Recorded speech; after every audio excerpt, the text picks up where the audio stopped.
There we go.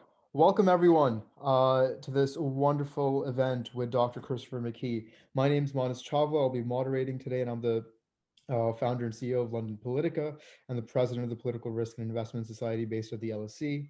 The format for this event, we want to keep it very interesting and very engaging. So we're thinking of a roundtable type format. We're super excited to announce that we're releasing a top risk 2021 report highlighting all the key political risk hotspots that we can forecast for this year. We'll be releasing that on Monday. But this event will be a great sort of prelude to that. So just in a minute, I'm going to hand it over to Anastasia and Mitch, who led the creation of that report, and really briefly, they'll take you over some of the key risks that they've highlighted. And then we'll turn to asking Dr. McKee some questions based on his outlook for 2021. There's no hard agenda here, and the idea is we really do encourage everyone to jump in wherever they can with questions, with comments, and give us your thoughts. It's supposed to be a roundtable. It's supposed to be engaging. So yeah, and if everyone could, just turn on their cameras if possible, that'd be great. Make it seem a lot more lively. But yeah, I'll give it to you, Mitch and Anastasia. Tell us more about the report. Sure, Manas, thank you very much. So yeah, as you said, we forecast 10 of what we perceive or what we believe will be the key risks for 2021. So I'll take the first five and then hand over to Anastasia to briefly introduce the second half. So first of all, I guess the classic and the one that I'm sure is high up on most people's risk reports this year is US-China. And in the past couple of days, we've seen Antony Blinken, President Biden have calls with their Chinese counterparts, with some stern words exchanged and that kind of thing. So perhaps we're seeing that one move up the agenda already. Risk two, climate change, and we've got Oliver, who wrote the piece here, who can talk on this later, I'm sure. I think with the Biden administration already making moves on the climate change front, and some key international summits, the G7, which has a big green theme, and COP26 later this year in the UK. Thirdly, we have Brexit, which I think hopefully Eleonora will be here later to talk on this one. But I guess Brexit is another classic one, and we've seen the tensions over trade in Northern Ireland, the vaccines, and other similar things, and the EU's request to extend how long they have to agree to the withdrawal agreement or the trade agreement from Christmas Eve. Fourth was primarily focused on big tech and the increasing scrutiny on the big tech companies this year, specifically on the antitrust front. And that's we've already witnessed that in China specifically, and there's concerns or hopes, depending on who you ask, that will spread to the US and the EU specifically. And then fifth, a pretty broad risk is the global macroeconomy. So the kind of tailwinds from coronavirus, be that deflationary pressures in developed economies, debt traps in developing economies, and the potential leverage that might give creditors like China and other countries. And yeah, so I guess Anastasia will take the next five. Thank you. Great, thanks, Mitch. So for number 6, we've got oil prices in the Middle East, looking at the economic, social, and political impact of crashing oil prices on net oil exporters, as they face significant constraints, frustrating attempts at maintaining social stability, and reinvesting into economic diversification. Then for number 7, we've got an analysis of the upcoming Iranian election in June 2021, and how it relates to prospects for a renewed and revised JCPOA agreement. Next, we've got a look at some of the most significant elections this year and their domestic and regional impact for risk number 8. And then for risk number 9, we've got a focus on terrorist activity in Africa, and then both terrorism and online extremism in the US and Western Europe throughout 2020 and going into the new year. And then finally, for risk number 10, we've got cybersecurity, so looking at an overview of some of the most significant cybersecurity events in 2020, including the notorious Sunburst hack in the wake of the pandemic, and then examining the different ways cyber threats challenge security in society going into 2021. Wonderful. Thanks so much, Anastasia and Mitch. Yeah, that's a pretty good countdown on what we at London Politica think will be the top areas to watch in 2021. And I think this is sort of leads in quite well to my first question, which is, there's a lot of similarity uh, between what we project as the top risks and what Eurasia Group projects as the top risk, what control risks will do, and what lots of sort of mainstream political risk organizations will be talking about. But inevitably, every single year, when we compare these reports at the end of the year, we'll find that there were two or three things that just came out of nowhere that no one ever thought about. Obviously, in 2020, that was a global pandemic. Uh, I'm just wondering, Dr. McKee, sort of hearing that and hearing some of the analyses of some of the other risk consultancies out there, are there any particular risks that come to mind that you think not too many people are talking about that are very kind of under the surface, Yeah, but will or might make a huge impact in 2021? yeah. I mean, it was nice that you mentioned that. Every year the mainstream companies, put out a series of top 10, and then some new ones come about, some other ones don't do too well. I went back and I looked at Eurasia's from 2019 because I think everybody gets a gimme for last year. And there was US, China, there was cybersecurity. I mean, and these are perennial issues. I mean, it's not to suggest that these are old or that they're only good for 1 year or anything like that. I think these are things that constantly evolve and are on the minds of clients or businesses and so on. When I looked through your list, I thought they were comprehensive. There's no issue with that. The way we tend to look at it, because somebody asked me the other day, they said, well, why don't you issue a top 10? I said, well, why 10? Why not 3? Or why not 20? What is it? And they said, well, 10 sounds declarative. That's the way to go. And I said, okay, I understand. The 10 commandments. Why not? But I said, every day or every month rather, we have, 140 forecasts, and they attach to every single country. So, if you want to give me, or ask me rather, the top 3 in Africa, I can go through the tables and take a look, or I can do that with North America. But here's, I think, the thing that's really important with what you've done, and I think this is why it's very, very good, is that, and this is the way we tend to look at it, is that there are themes running through every one of those risks that you've talked about. Okay. And, the ones that really strikes me as significant, I'll tell you why, because I hear about this a lot, or at least I did during the early parts of the pandemic, is, what is the nature of government now? What role is the state going to play going forward? It's not just Western democracies. We're talking about, say, less democratic institutions in parts of Asia and Africa. And one of the things that I think is pretty clear to all of us is that, it's only one element, but it's one of several. The way in which pandemics were handled had a lot to do with the mode of government. Okay. So you had, for example, China apparently doing quite well in suppressing the virus, but that was also the case in Taiwan. It was also the case, I think, in Vietnam and others. Not what you would call open participatory democracies by any means. So they did well, and yet you come over to this side of the equation, and it was probably, I mean, apart from the rollout of the vaccine, which I think is quite good, it was probably the worst handled ever. Like you could not imagine a more messed up way to handle a pandemic. So the question is that can you just blame that on the nature of political power in the US? Can you just blame that on Trump and things like that? I think, yeah, to some extent. But the other part of it, and this is where it slides up against government power, or how we're going to look at this going forward, is to what extent that jives with culture. Okay. And I can tell you one of the reasons why New Zealand did so well in containing the virus, as opposed to the US. One sits on an island, so it's much easier to close it off, of course. But there's a collective spirit there that, in a smaller population, of course, but a collective spirit that said, okay, this is what we're going to confront or are confronted with. This is what we need to get it under control. And everybody kind of did that, you know? Here, I mean, right now, I'm stuck in a state that doesn't have a lot of government control of any sort.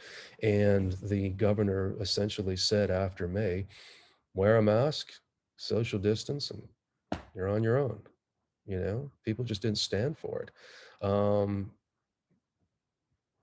There you go. But more to the point, if you look at the way government power is now exercised, and if you look at the protests that we've seen, for example, in, say, the Netherlands and Belgium, and we've seen similar ones throughout Africa, I mean, there are occasions now where governments are using say the pandemic as an not an excuse, but as a means to exercise greater power. And now, what does that mean? If you talk about a future where, say, less democratic systems are accepted as the norm, if you think that autocratic systems or more heavy-handed political systems are more effective in challenging or addressing these global concerns like pandemics, climate change, and things like that, what does that say about some of the underlying risks of more autocratic or less participatory systems of government? Okay, think about that. That's a huge risk because it filters down into income equality. It filters down into the hikes in poverty rates that we've seen because of the pandemic. We're now seeing, I guess I would call it the Arab Spring Part 2 in parts of Tunisia, where they're just simply saying that enough is enough with corruption, lack of opportunities, inflationary pressures, and things like that. So, I can talk to you a little bit more about these sorts of things as we go on, but what's nice is that you've isolated these risks and you've said, okay, within the context of what we see happening now in light of this pandemic, because that's really the thing that's shifting it right now. What do we see coming about? Do we see a change in China-US relations?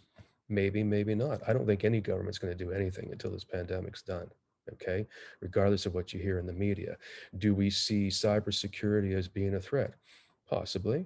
There's more online presence right now, and owning several companies. I mean, believe me, we've had to upgrade our security systems. Okay, so I think your guys are completely on. I think this is fantastic, but it's also really nice to look at in the context of larger things that are shaping this. So you can't talk about inequality or say U.S.-China relations without looking at the global economy. You can't look at the global economy now without looking at debt levels and are they sustainable, and inflationary pressures that presumably everybody's denying, but we all know are there. You see what I mean? So from PRS's perspective, again, we look at these types of things within a larger context and say, okay, well, what are the risks right now in Tunisia? Well, social turmoil is a big one, right? Legitimacy of the state is another one. How does that translate into business risk for our clients actually doing deals on the ground? You see what I mean? Does this result in more, outsourcing or offshore contracts? What kind of performance guarantees? So it's very operational that we look at. So, I mean, these are the things that I love to talk about. And I think if anything, you just have to, the beauty of what you've done is that you've created a large topic and now you have the freedom to drill down and look at the specific risks that are going to come out of it. Okay. And that's the beauty of this. And I think that if you ask your clients, or if you ask my clients, I mean, I talk to BlackRock quite a bit. And I think I mentioned this in another conversation. They call me up every once in a while and they say, look, Chris, we know what's going on in the world. We're huge. We have all kinds of resources. Because every once in a while, we'll look at a number that you guys have come up with and we can't figure it out. And so they'll call and they'll get some analysts on the phone and we'll debate it. And it's usually one point of interpretation. And they'll say, oh, okay, either they agree or they don't, but at least it's in their heads now. You see what I mean? And so I guess my point is that this is a very, very flexible environment. The issues that you've put down are very, very good ones. And I think you've fleshed them out, but they do tend to change. And maybe a way to, keep the dialogue going as the year goes on, so you're not surprised by these things, is to put them in a larger context. And I'll leave you with one quick thing, because I tend to, it's like a stream of consciousness with me sometimes. But when this pandemic began, we were supposed to be doing some work with a couple of Eastern European universities, okay, setting up think tanks and all this kind of stuff. And I mean, you guys are pretty young, okay, and I mean, I'm pretty young compared to what these guys were talking about. But when there was the talk of lockdowns and mobility restrictions and things like that, a lot of Eastern Europeans, I mean, especially those that remember the Soviet Union days, they freaked out. Okay. And, this was before a lot of the cases had really arisen, and then, the knowledge and so on wasn't there at that time, but there was a real pushback about, what are we heading into right now? Okay. And I don't think you're going to get away with that at all. It just depends on how it's manifested. Is it something larger where you have large scale revolts, or is it something smaller where, the bar owners of a particular town simply say enough is enough. I'm opening up because I'm starving. You see what I mean? And that all comes to about what is it is to live in a democracy? What is it to live under a particular system of government, and how responsive are they? You see what I mean? Or do they need to be responsive? I don't know. Mm. Okay. Yeah, no, super fascinating. I think I want to quickly touch on one of the points you made earlier where you sort of alluded to New Zealand, Yeah. because I think a lot of people are making this connection with forms of government and the way the pandemic has been handled, and Yeah. suggesting that, maybe more centralized forms of authority aren't that bad after all, or particularly when it comes to a global crisis. And I think there's a couple of examples that kind of really do stand in stark contrast to that. I mean, New Zealand did pretty well, like you mentioned, but so did Australia, and Yeah. so did South Korea, and so did plenty of others. And then I think that kind of points to this idea that maybe it's not about uh, precisely the amount of controls governments have over enforcing restrictions and lockdowns and such, but maybe it's more about sort of culture, like you mentioned, and trust in the establishment and trust in scientific communities that dictates these sort of things. Yeah. So I'm just wondering what your thoughts are on that. I mean, do you think it's either one of those factors that could best predict how a country deals with the pandemic, or is it Yeah, something else entirely? absolutely. I mean, culture depends, or culture really, it depends on how cultures are watered down now, okay? But let's just say, for the sake of argument, that there is a distinct or relatively distinct American culture versus English culture versus Canadian culture versus, I don't know, Dutch culture, okay? I mean, let's just go for that argument. Um, I think it's huge. I really do. And I think, if you start to if you begin to look at and I'm always looking at this from the perspective of an investor, okay? Like, why do I go to a particular country? Am I going to be able to have a secure environment? And what are some of the things that makes that secure? Okay, we can go into that a bit later on, but culture is absolutely huge because it really defines the extent to which, I guess you could call it, operational risks or longer term risks are shaped and I guess translated into policy action. Okay. Um, you know, I always use anecdotes because that's the way my brain works right now. But 2 years ago, I guess it was 3 years ago, I was in Riyadh, and the Saudis asked me to do the keynote for their annual privatization conference. Okay. And so I thought, yeah, this is fine. That's not a big deal. So I went over to Riyadh, and it was very, very well organized, and everybody was quite friendly and happy and so on. But, the topic, first off, I mean, the privatization over there is not just selling off an oil company. I mean, they're going through everything from intellectual property to how universities behave and so on. And it's a very, very complicated and interesting way, and they're very engaged. So, when we talk about, oh, well, Saudi's going broke because they can't sell oil, no, that's a small part of the issue right now. And they're much further beyond that than I think most people believe or know. But, somebody asked me about corruption, and they said, I think there was a provocative question. They said, will Saudi, in your opinion, my opinion, will Saudi ever become, a top rate country in terms of, say, the corruption perceptions index that Transparency puts out? Will we be up there with, Australia or something like that? I said, well, these things can change over time, and you can institute all of the controls you like. But in the end, if you have a culture, or a populace rather, that doesn't have that in them, forget it. Okay, it's just simply not going to work, and that's the harsh reality. And it was funny because I had later had a discussion, and they're totally frank with it. I later had a discussion with one of the guys who's essentially the number two as far as the corruption stuff goes there, and there was one rating agency, and I have no idea who it was or why they were doing it, but somehow they put, and I don't know what their methodology was either, but they put Saudi up where in terms of corruption, up where around Finland was, and the Saudis bust out laughing. It's like, okay. So even they don't believe it. Okay. And, it's not a derogatory comment, of course, but it's just there are different cultures in the way in which they handle. So again, if you go back to the New Zealand case, um, you know, they handled it differently because there's a different collectivist, if you will, approach to government. The U.S., not really, okay, especially on a state by state basis.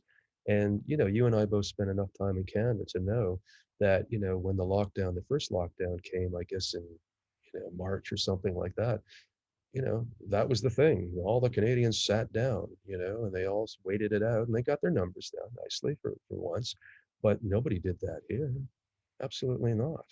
So culture is huge. It really is, and we can talk about that more. But you know, I don't know. I don't want to ramble too much, but it's a very, very fascinating topic because I'm always thinking, to what extent does government power or public power, or even corporate power, influence culture, or is it culture that influences the other? And at what point do you cut it off? Again, to answer your question, I think it's huge, and I think you can't really assess political risk without having an understanding of culture, and that culture is influenced by ethnicity, demographics, religion, all kinds of stuff, you know, historical experiences. So Mhm. to answer your question, it's huge. Definitely, yeah. Just to remind everyone who entered the meeting recently, I mean, we're doing this in a very kind of informal roundtable style. So whenever you'd like, you can just sort of put your, I think there's a raise hand options Zoom, Yeah. if you go to reactions and the raise hand. But yeah, Anastasia has her hand up. Go for it. Uh, Hi, no, thank you so much for that insight. There's definitely a lot to think about there. And you kind of got me thinking about governance versus government and how government can exist independently to governance. I mean, what you described with the management of the pandemic in the US Yeah. pretty much, for me, encapsulates government without governance. But then I think what we've seen now in terms of kind of self-governance within communities is really emphasizing the importance of looking at social structures and political economies as kind of systems in flux. Yeah. And I think we have to do away with that idea of government and governance coming together because they can be mutually exclusive. Yeah. Listen, Anastasia, how do you define governance? Because I've got some ideas in my mind, but how would you define it? Just so we're clear in terms of commenting. Big question. I would say governance well, in my opinion, it's effective decision making with kind of strong backing. And I think there's an element of governance. We always talk about good governance, right? Which states have good governance, which states don't. But I think that governance itself is more than the sum of its parts, so to speak. So it's more than the institutions and it's more than the leaders. Okay. Yeah, no, I agree. I mean, I guess, so you're defining governance in terms of what? You know, the extent to which the citizenry or the body politic or whatever you like to call it is consistent with, you know, the policy outcomes that government produces. Is that sort of what you're I'd more getting be looking the top down from the top down perspective. at? So looking at governance at the state level, but not necessarily isolating institutions or individuals within that. Okay. Yeah, no, I think so. Hey, listen, did you want to move on to, because we're getting kind of into the weeds here with philosophic questions. Did you want to talk a little bit some of the other issues? Because I was really interested in your outlook on the climate change. Um, you know, because it was good. It just left me with a lot of questions, and I've been through this climate change thing several times, and so I would love to know what's in your minds. Okay, so who came up with that one? Let's ask that question. I think it was Ollie, was it? Who? Yeah, go for it. Ollie, you are Yeah. Hi. Ollie Brown. Hey, do you know who Ollie? Google Ollie Brown. Seriously, Do I when you get a want to chance, Google Lee Brown? Google Ollie Brown. I'm serious. Okay, you'll be surprised at what comes up. But go ahead, Ollie. I am surprised by what came up. That is not what I was expecting. That's fine. Um, so I'm not sure. I can run through the little piece that I wrote for the Yeah. project. And to sum it up, basically, obviously, Corona and the lockdowns and restrictions have Yeah. caused already quite a few big meetings, including Davos, to be postponed. We did have the One Planet Summit in January, and then the main kind of big ticket item is obviously the change from Trump to Biden. So the White House has added environmentalism and renewable energy back to their dictionary after a 4-year hiatus, and that should come with it some quite significant changes, both internationally and domestically. I know Biden is continuing from his predecessors, kind of mining is good policy, at least in the rare earth metals sector, where that will be a lot of domestic US, they're aiming for sourcing and production for national security issues. So China will probably retain hegemonic control of that. They're re-entering the Paris Agreement. They're looking to try and start engaging in international diplomacy, and particularly international climate diplomacy. So COP26, Glasgow in November coming up. It was postponed from last year. I'm sure the US will play quite a large role in that. They're trying to make sure that some kind of change actually gets made after COP25 got zero actionable change and some promises which were very quickly broken. I mean, Corona gives them slightly more leeway to say actually economics comes first, but there was very, very little decent change made there. So they're trying to make agreements on carbon markets, carbon trading credits, and then on timelines for the Paris emissions, and then global finance initiatives or financing of global initiatives, including things like the Great Green Wall in sub-Saharan Africa. With regards to China, their carbon trading market and their carbon credit market comes into effect actually February, I think, in a couple of days. They're still deciding on regulations, and from an outside perspective, we're not sure yet how strong the regulations or the importance of it will be, because China has been historically decidedly quite fuzzy around how much they actually care about emissions. And COVID-19, given their economic recovery, given the economic downturn, which I think the UK hit 9.9% drop year on year, announced today. So given the economic differences, it seems that China has a lot more leeway to be able to say, actually, we can kind of skip some of these targets, because no one's going to try and damage their own economic recovery to pull that back. And then the kind of more niche part of my report was on the Mekong River and the Mekong Delta. And so that's a case of China leveraging their geopolitical and geographic advantages to try and leverage political gain in the South China Sea particularly. So they've built 11 what we consider large-scale hydroelectric dams, primarily for electricity production, but they have the capacity to withhold, I think it's 47 billion meters cubed of water, which is more than a year's discharge for the river. Yeah, that's interesting. That effectively could give them, or it gives them the potential to absolutely demolish the agricultural systems of the 11 downstream countries. And when those 11 countries include places like Vietnam, who are kind of in recent years moving closer to the US over China's regional hegemonic kind of aims, they're trying to side with the US militarily, especially in the South China Sea. That gives China a massive bargaining chip. Ollie, I think that part is, I mean, of all of what you've written here, it's all very good, but I think that part is super interesting. Okay. And again, this in some sense goes back to the original point we talked about the nature of power changing because of the pandemic and because of the way in which global politics has changed. I find this incredibly fascinating, at least this one paragraph, because it can really play out over a number of years. It really can. You know, this is not sort of a one issue thing. So, you know, if I were to focus on something to do with climate change, you know, a lot of these, and I'll be honest with you guys, a lot of these things that happen at sort of the multilateral level, you know, they kind of come and go. Okay. And I'll tell you why I think that. But, you know, some of these ways in which, you know, climate change or the pandemic has talked about or has focused attention on certain, I wouldn't call them commodities as such, but sort of territorial resources, okay? And the way in which political power can be exercised through them, I think is a fascinating thing, because that's going to affect the investment climate of a country. That is going to affect the security of any sort of offtake agreements or contracts that companies sign with governments. It's huge, okay? Absolutely huge. And then there's this whole question of access to resources and, you know, who suffers as a result of some of the things that you're proposing here could happen. You know, what kind of, how does that create, you know, cleavages, or how does that create, you know, more disparate or more, you know, uneven sort of inequality, you know, who gets what and who doesn't. I think those sorts of things are huge. The one thing I will tell you though, and it's not a criticism at all, it's just, I've seen this before, is that, you know, what happens, so leave the raw power part aside, I think is fantastic.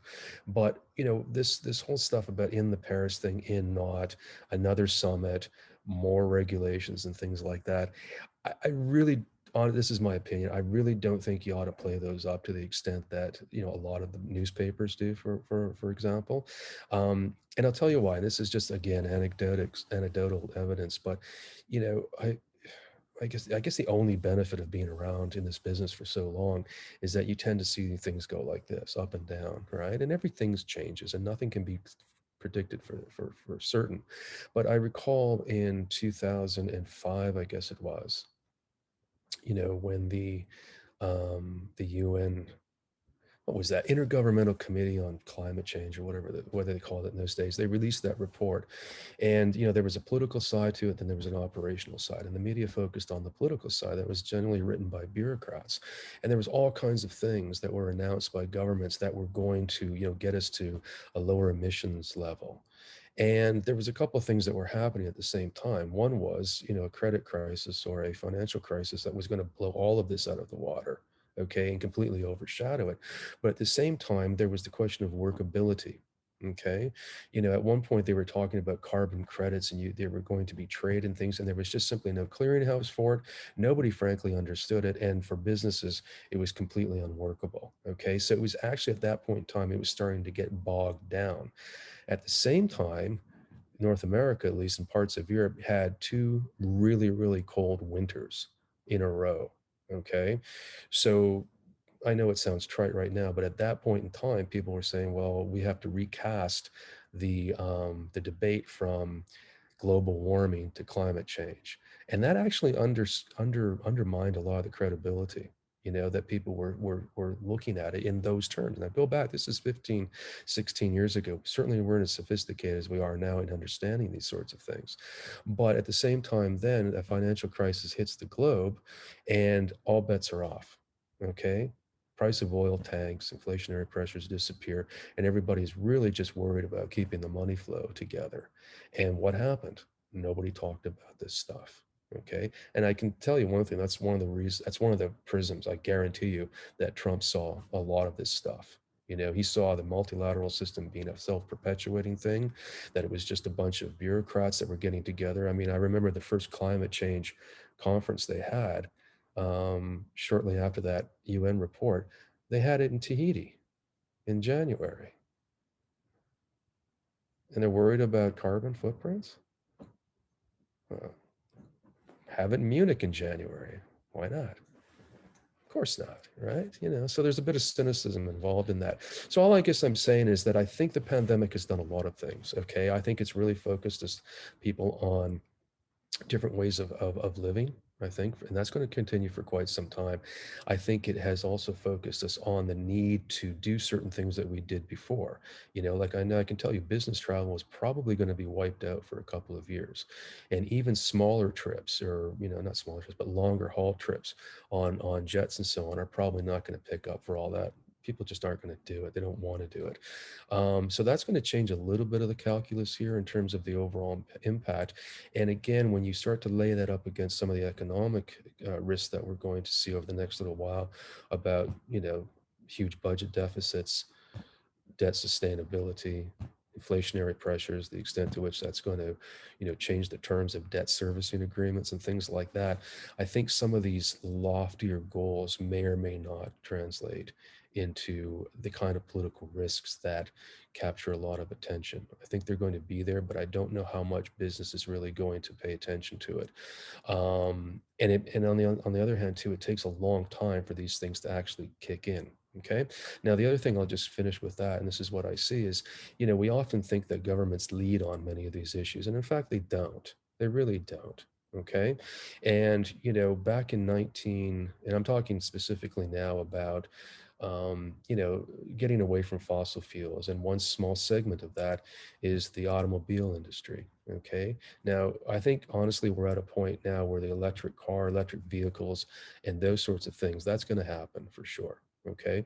But I'll take you back to 1997, 1998, when there was a company called Ballard, and they had devised the first fuel cell for an electric car. Okay. All kinds of changes were going to happen and things like that. It was way too expensive. It was actually more polluting to get rid of them than it was to continue with an internal combustion engine. And at the same time, they just weren't workable. So that went down the toilet. essentially. Okay, it didn't happen for a long, long time. And then, of course, in 2004, 5, we've got some beginnings of electric vehicles, but gas prices tanked after the financial crisis. So there really wasn't this huge demand to get on those. And nobody really wants to drive a Prius anyway, right? Nobody does. In fact, it went completely counter to what we expected. And larger cars and larger vans and SUVs took over. So who would have thought of that? But now, if you look at major car manufacturers, and it's not just the cars, it's everything to do with robotics and things like that. I mean, I think we're really entering a different time. And the extent to which this pandemic has forced us to, move technology ahead, and the extent to which it has now forced us to think in terms of, I wouldn't call it less mobility, but at least the necessity for different types of transportation, modes of production, and so on that are relying less on fossil fuels, I think has really come about. And I say that with about 25 years of watching this go up and down. So I think you're right. I just wouldn't overemphasize the extent to which multilateral meetings are going to change the world. What's really going to change the world is what business does and what they see as commercially viable. And I think it's starting, but also some of the material that you've presented here with China, I think that is huge. And all you have to do now is start looking at commodity prices, okay, and see where theirs are going and how they shape government action, particularly in terms of concession agreements and so on. And that's fascinating because there's actually a pattern to that, okay? So that I think is huge going forward, okay? Can I quickly check? Do you think that it's business that leads commodity prices, or, for example, with China in the DRC or Tanzania or South Africa with mining operations, is that not the government then leading commodity prices, which business will follow? Say that one more time. I'm just not clear on the question. When So, you talk about government leading commodity prices, what do you or mean? government leading or opening the way for commodity prices. So, for example, with China, it is not necessarily Chinese companies on their own going to the DRC and pumping $70 billion since 2005 into coltan mining there. Yeah. It is more the Chinese state setting that out as not an incentive, but as a policy goal, which is then followed by business. So do you think it's states leading or business leading? Well, I think it depends on what it is. I mean, if you want to confine it to, natural resource extraction in Africa and what China's doing, clearly it's the government-led initiative there. I'm thinking in terms of innovation, that really is not something that government has been very good doing. They can finance it, but they're not terribly innovative at all, and they know it. Okay, they just throw money at it and hope that it works out well, and it does for the most part.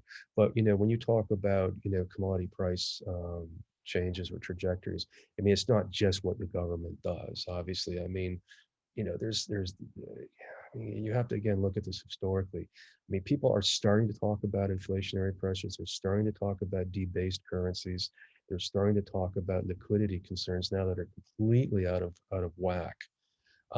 That's what's fueling commodity prices right now. If you look at oil, if you look at some of the base and precious metals, they've all gone sort of through the roof, and there's reasons for that. Part of it has to do with expanding economies and developing and so on, but the other part of it has to do too with the control of territories, as well as just simply access to resources that are going to be more valuable as time goes on. You see what I mean? So it's not just one thing. So I can't give you a definitive answer. It is sort of case dependent, but there's a lot going on. And frankly, I'll tell you right now, if you want to see how things are going to pan out over the next couple of years, as far as that goes, just go back and look at what was going on in 2006 and 2007. Okay. And, and I'll just stop right here because I know I've taken a ton of time for you guys, but, we have our indicators are fairly specific. They're very granular. And I know, back in 2007, this whole idea of commodity price super cycle, they were talking about it then too, and inflation was getting out of control. I remember I think I was in Vancouver for a while at the time, and it was just insane what we were paying for gasoline there. Like, it was insane. So people were looking at these sorts of things. And, one of the things that I found was, and this is the importance of having a methodology as opposed to just talking about, issues themselves, because you need a way to look at this stuff, is that we saw inflationary pressures, so prices were going up. We saw the US dollar tanking, okay, the same thing that it did up until about 2 weeks ago. And at the same time, we saw across, especially the Middle East, very autocratic governments that didn't have any element of democracy or participation involved in them, and very, very few employment opportunities for younger people. Okay, that's a pretty awful brew when it comes to stability. And so again, we kept looking through, and then at some point in 2010, we noticed in Tunisia that there was, pockets of social turmoil. People were angry because there was a lot of regulation. They couldn't sell things. Nobody had jobs. Prices were getting crazy, and so on. And at that point, we said, okay, we have to start adjusting these ratings in relation to the other metrics that we use, assessing things like government stability, responsiveness, consumer socioeconomic conditions, and so on. And we said there is a real problem here, okay, because the structures that have been designed throughout the Middle East couldn't accommodate those kinds of pressures, without using a forceful hand, if you will.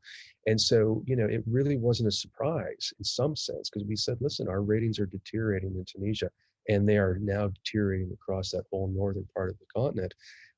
We saw these governments falling. And, it was funny because by the time they got to, I can't remember exactly where it was, but let's say halfway across the continent, then there was change. I mean, some of the Middle East governments started adopting these anti-corruption bodies, and they started to prosecute, hire members for political reasons and so on. So, it's a large topic, but I think you really have to, again, sort of look at what we're dealing with right now. These facts have changed, obviously, but the pattern really stays the same. It really does. So, when you do go forward and, you look at this issue of China and, the extent to which it is, controlling, access to or the resources of the Mekong River and so on, really look at in the context of what that is going to produce down the road in terms of, access to resources, demands put on the state, how responsive the state is going to be, how business is going to adapt in terms of different price pressures and so on. That's a really neat way to do it. And you can simply take one topic and expand on that to a whole series of risks that governments, that businesses and others aren't really focused on right now. And I can tell you, any talking head group that tells you, let's just focus on Biden's relations with China, let the Wall Street Journal do that. They do it okay. You don't have to do it. Focus on something that really matters, that really is thought-provoking, that the guy in the corporate planning division or the people that are in the risk assessment division of a export financing group aren't really thinking about right now. Okay? Yeah, that's the way I would do it. That's the way I've always done it. So anyway, I'm commenting on these things because you're asking me to sort of put forth my ideas, and I think these are all very good, but maybe just drilling them down, looking at them in historical context, but at the same time putting them in a paradigm of all the different types of risks that color, if you will, a country's risk profile. Okay, and how they're all really connected. Yeah. No, wonderful. I think Asher's had his hand up for a while. Go for it, Asher. Hi, thank you for the excellent talk so far. Sort of still related to the whole concept of climate change. Yeah. Do you think Unilever's recent decision to put its climate action plan to shareholders, the first FTSE 100 company to do so, is that setting a positive precedent for companies of a similar size, multinational corporations, or is it sort of a PR move that could add an extra layer of bureaucracy to? Yeah, I don't know. I mean, I don't want to get cynical on you guys at all, but we'll see how the shareholders adapt to it. Like I think there's a thing called corporate, what do they call it? Corporate, what they used to call it was corporate social responsibility, and yeah, it's very important, absolutely. And you don't want to be cynical and say it's just sort of a branding or marketing thing, because I'd have to see the details of it as well.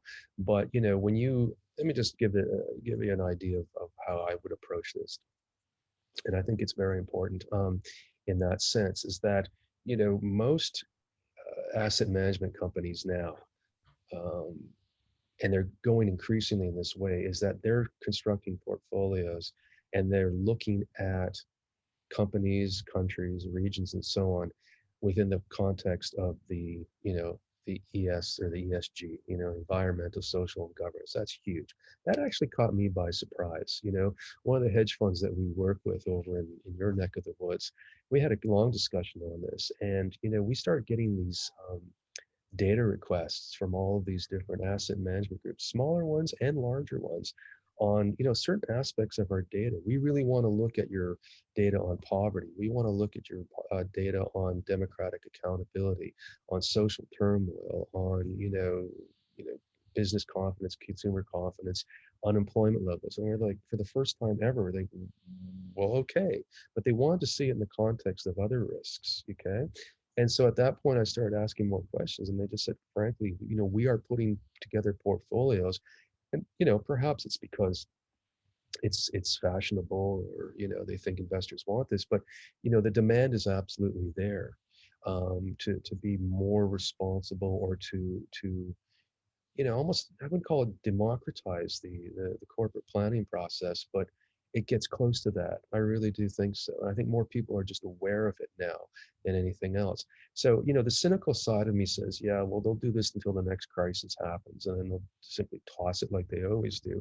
But maybe this time it's a little bit different. I hope it is. I really do, because I think, the thing that runs through all of your forecasts, if you will, except for some of the, like the really highfalutin ones, that we don't want to really talk about too much. But all of them really will be shaped by the way in which, people accept them, right? They really will be. And it's not just, guys in their 50s and 60s and stuff like that. Nobody's going to care what they think, at least I hope. Well, maybe they do, I don't know. But, it's really how it's going to be accepted by people in their teens, 20s, and 30s, because they're going to be the consumers of the future if they aren't already. And the way they look at, the way governments behave, or the way companies behave in relation to these sorts of things, I think will be definitive. And I think really, the pandemic, to me, I don't want to oversell it, because you never know. Everybody will be vaccinated in a couple of years, or there'll be, the politically relevant sections of the world will be vaccinated within a year or so. And it might just be one of those cases where, the rich American tourist with his vaccination passport, is able to go to wherever and sit the Four Seasons and with no problem at all. And, 40 miles away, people are still kind of sick and having not a good time. It might come to that, or we might really be hitting a stage where we look about, how we use our resources, how we take our corporations seriously and what they do. And the one thing I think you guys will all agree about is the way in which this pandemic has really forced technology ahead by about 3 or 4 years. Okay. Now, on a personal note, I can't stand Zoom calls. I hate them. Okay. Because I'd rather talk to people in person. But to the extent that these things are free, relatively speaking, that we can bring all kinds of people together and, in a relatively relaxed environment, I think is fantastic. I really do. Like I am looking at the Atlantic Ocean right now. It is, in Celsius, 18 degrees. It is pouring rain. Probably like London today, isn't it?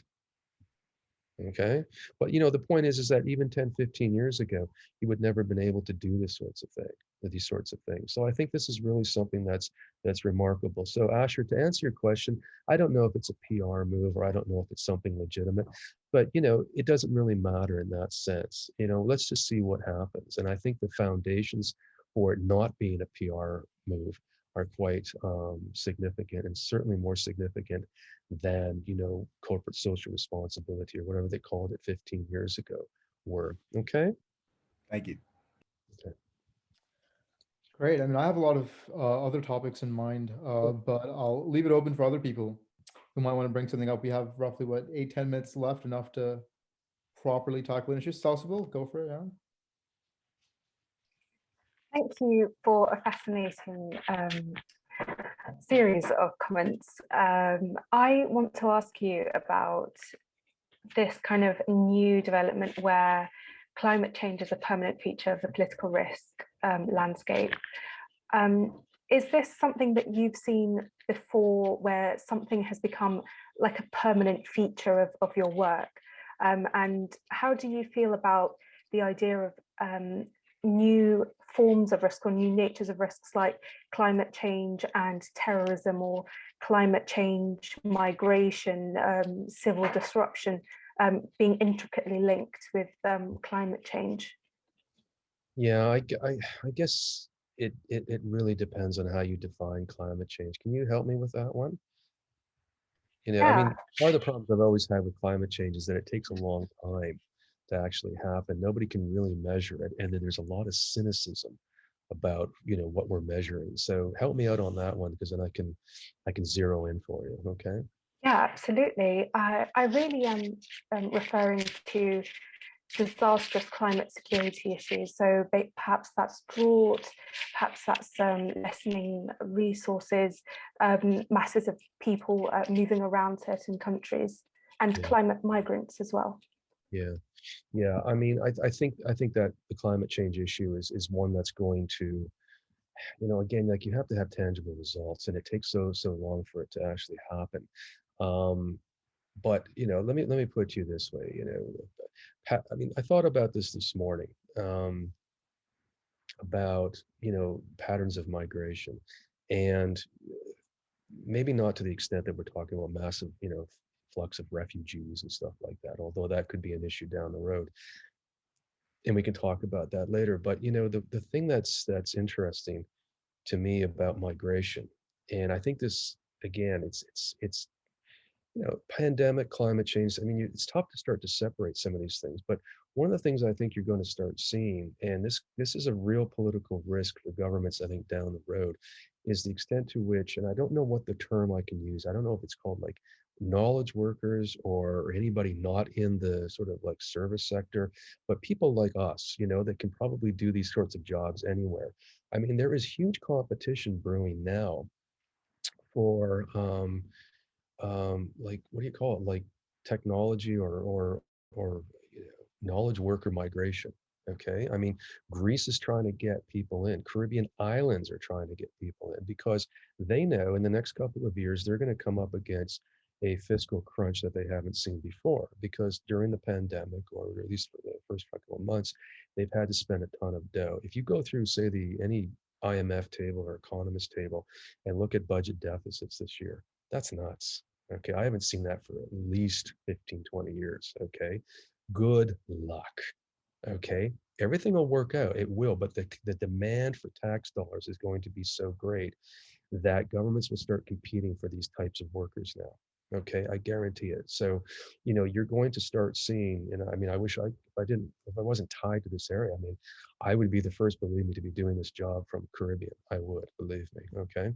But I think that's going to be part of it. You're going to see a sort of like a class division, if you will, where a lot of companies now don't have to sort of focus on a country of location. They can have the workers elsewhere. So the whole idea of competing for the best investment climate is going to come back and start to be a topic of discussion. That's going to run up against all of the regulatory issues that the pandemic has generated, plus the fiscal demands on greater taxation. Okay, that's going to be a real problem. Governments are going to be squeezed because companies now can put people at home, they can put them in different jurisdictions, they can put them anywhere where they don't pay taxes, classify them as 1099s or whatever, something like that. And so you've lost that tax base. At the same time, you go to the more traditional things like, mass migrations of refugees and so on. Yeah, that could be an issue. Think of a situation where you've got, oh, I don't know, a relatively vaccinated population in Western Europe and a relatively unvaccinated population in, say, Northern Africa. Okay. I mean, people gravitate to where there's safety and security and food and things like that. That's an issue I don't know if people are really talking about. They started to, and the only reason I think it has been muted a little bit is because, relatively speaking, parts of Africa have done fairly well with this pandemic. At least that's what we're told from the data. Okay. But again, as you see this vaccine being rolled out rather, and you look at, say, that Bloomberg map of who's doing what, I mean, there's a ton of countries that just aren't getting anything done. Okay. Maybe that'll be a problem. Maybe it won't. I don't know. But I think you have to look at this on, at least in this area, two different axes, if you will. Okay, what is going to happen to the knowledge workers or companies in terms of their head offices and locations where people can work remotely and are quite comfortable doing so? And then at the same time, what are you going to do for a tax base that is relatively mobile? And then at the same time as well, what about those populations that are not getting the kind of treatment that Western democracies or more relevant or more affluent countries provide? And where are they going to go? Okay, so it's kind of like the same debate that we had back in the 1990s, and then you won't remember it, but they did. There's a guy named Robert Reich, who I think he still teaches at Harvard, I'm not sure, but he was Bill Clinton's labor secretary. And he wrote this really fun book called The Work of Nations in, I think, 1992. And it was a play on Adam Smith's book, but he talked about knowledge workers and where we're going to go with these things. Okay, so these issues, again, continue and they ebb and flow, but they're just defined differently, but they're always there. It's just the different actors now and maybe different sets, if you want to put in theatrical terms. Okay. Wonderful. I think that brings us almost to the end of our time. But really quickly to close off, I mean, Sure. everyone on this call, we're super interested in political risk, obviously, and almost all of us are probably considering going into it as a full-time career Yeah. after we get out of university. PRS has been around for 40 years. I started in this business more or less around, I guess, 1996 or 97. So do the math, 20 some odd years, getting a little bit further than that. I was around, I mean, I'll tell you this, I mean, in this book that Peter and I have coming out now, I mean, I talk about in one chapter 25 years of doing this stuff. And, just as a very, very quick rejoinder, just to show you how things can change, I was in Vancouver. I was teaching at UBC at the time. Okay. And I was trying to get like a think tank, if you will, on political risk. Okay. I wanted to get the mining sector, the oil and gas sector in Vancouver involved in the university with the business school and the economics department. And, because I really saw this stuff as a practical way of taking, a number of disciplines from economics to political science to, sociology or whatever, and investment finance, and wrapping them up into something that was really both academically stimulating, but at the same time relevant to the outside world. So there was money involved in it. And this guy's dead now, unfortunately, because I like to talk to him about it. But there was a professor. I mean, I was trying to canvas this thing. The business community was totally involved in it. They loved the idea, okay, especially the mining and gas guys. But I talked to this law professor who was a specialist on the law of the sea. He wrote all these papers on the Spratly Islands and things like that. And, he subscribed to that sort of, the end of, what do they call it? Fukuyama did this, the decline of the end of capitalism, the end or something, whatever, in other words, the liberal order is here to stay. Okay. I still can't remember what he wrote. And this guy turned around, and this was, I kid you not, this was in May of 1997. And I'm trying to give him the spiel, right? I'm what, 28, 29 or something at the time. I'm teaching, I'm very enthusiastic. And I told him, I said, this will be a fantastic thing. And this guy turned around and told me, he says, stop. He says, you're wasting your time. He says, I'll tell you right now, there is no such thing as political risk anymore. Six weeks later, the Asian financial crisis occurred. Okay. Like, sweet justice, I can tell you that. All right. So I guess what my point here, and I know we're running a little bit over time, is that, I think honestly from those days till now, the field pretty much permeates almost everything you do. Okay. When I started out, there was maybe a handful of commercially viable companies. PRS was one of them, EIU. There was no Eurasia or anything like that yet. And they're hanging in there because they do other things, and they're fine. They've got a good clientele. And if you read that chapter, you'll notice that with every world event, from the 9/11 to the dot-com, well, maybe not the dot-com, but from 9/11 to the financial crisis to the Asian financial crisis, new political risk experts pop up. You know what I mean? And all of a sudden, I'm an expert on the Middle East. Okay, fine. But I think this time now, it permeates so many things. And sort of on a pedestrian note, if 10, 15 years ago, if I told somebody, in the neighborhood, shall we say, what I did, they wouldn't have a clue. Wouldn't have a clue. They go, political risk, geopolitical, what? Huh? Everybody knows now. Okay, it affects their finance or their investment portfolios. They see it on the news all the time. It's a common topic. So whether you're involved in, a tech company, Google is one of my clients now. Google, okay, or whether you're involved in the commodities sector, whether you're a university professor, a consultant, there is room out there right now. The question is, how do you tap into it, and how do you distinguish yourselves from others? Okay, do you attach yourself to a group of talking heads? Or do you attach yourself to a quant group? Do you attach yourself to an investment firm? Do you attach yourself to the university sector? Or do you do a multitude of these things? I think there's just, my bottom line is that there's more opportunities now than there ever was in this field because it reaches so many different sectors of activity. The only downside is that everybody and their brother is in this game now. So, and that'll go away. It always does, So hang in there. If this is really something that interests you, then just hang in there. It will pan out. Okay. Wonderful. Don't panic. Never need to panic. Good advice for the pandemic. But yeah, no, that sounds great. Thank you so much, Dr. McKee, for taking the time to speak to us. Really, really appreciate it. It's always good to get people from within the industry to come talk to us, because there's a ton of stuff about political risk online, and half of it is garbage, and half of it is to get your head around. Yeah. I mean, just always think of this. And I mean, I don't want to keep interrupting you, but I mean, just always think of it in terms of, and I hate to say it because it sounds crass, but just think of it in terms of cash value. Okay. Who will pay you to do this stuff? And if you are, simply regurgitating, what somebody else said, I mean, there's nothing wrong with that if there's some value added to it. But if that's all you're doing, then people aren't paying for it, I can guarantee you.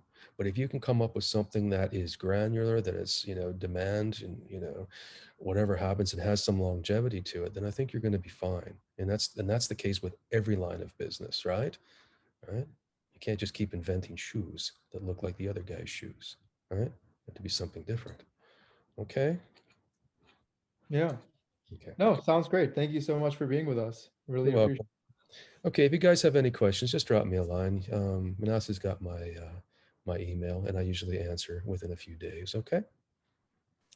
All right. Have a great weekend, everyone. Yeah, you too. Enjoy your weekend, Thank and I you. will talk to you guys soon. Okay. Thanks Goodbye. again. Great. Thank you Bye-bye. so much. You're welcome.